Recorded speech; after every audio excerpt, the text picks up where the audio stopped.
2년 전 강원도 강릉에서 일어난 차량 급발진 의심 사고에 법정 공방이 여전한 가운데 당시 상황을 재현하는 시험 감정이 진행됐습니다. 재현 시험엔 시민들이 차량을 제공하거나 교통 통제에 협조하기도 했는데요. 어떤 결과가 나왔는지 친절한 뉴스에서 전해드립니다. 김세희 기자입니다. 2022년 12월 강릉에서 안타까운 급발진 의심 사고가 발생했습니다. 이 사고로 운전자였던 60대 할머니가 크게 다치고 뒷좌석에 앉았던 12살 손자 도연 군이 숨졌는데요. 차량 결함으로 인한 급발진이냐, 운전자인 할머니의 과실이냐, 법원의 결론은 아직 내려지지 않았습니다. 법정 공방이 이어지는 가운데 사고 차량과 같은 연식의 차량으로 같은 장소에서 재현 시험이 진행됐습니다. 국내에서 발생한 급발진 의심 사고 중 현장에서 이뤄진 첫 재현 시험입니다. 경찰이 통제하며 도로가 비워졌고 승합차 한 대가 빠른 속력으로 내달리기 시작합니다. 해당 시험은 유가족 측의 요청으로 기존 국립과학수사연구원의 분석을 뒤집기 위해 진행됐습니다. 앞서 지난해 국과수는 차량 결함이 확인되지 않았다고 경찰에 통보했습니다. 주된 분석 근거는 사고 직전 차량에 자동 저장된 마지막 5초의 기록이었습니다.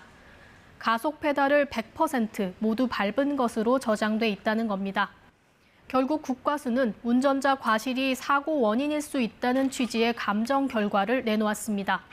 하지만 유가족 측은 5초 동안 가속 페달을 밟았는데도 속도가 시속 110km에서 116km까지만 올라간 게 이상하다며 의문을 제기했습니다.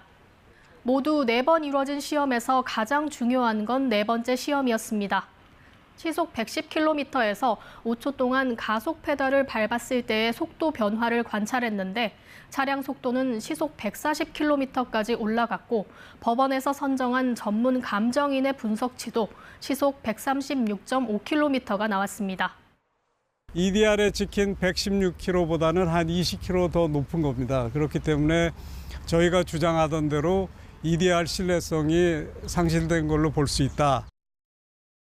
이번 재현 시험의 차량 확보와 교통 통제 협조, 수천만 원의 감정 비용 등은 모두 유가족의 몫이었습니다.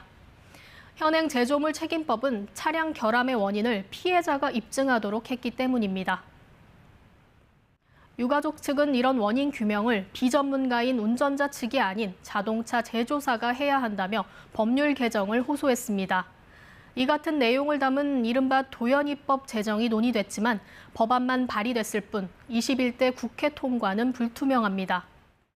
국회에서 정말 민생을 위한다라고 한다면 더 이상 대한민국이 급발진 의심 사고에 대한 불안감으로 살아가지 않도록.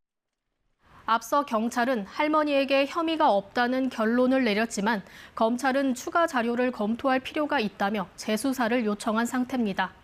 유가족 측은 차량 제조사를 상대로 낸 7억 6천만 원 규모의 손해배상 소송도 이어가고 있습니다. 망가질 수 있다는 걸 알면서도 자신의 차를 제공한 차주, 기꺼이 자원한 전문 운전자, 교통통제에 협조한 시민들, 재현 시험에 시민들도 한마음 한뜻으로 나섰습니다. 모두 하루빨리 진상규명이 이루어지길 바라고 있습니다. KBS 뉴스 김세희입니다.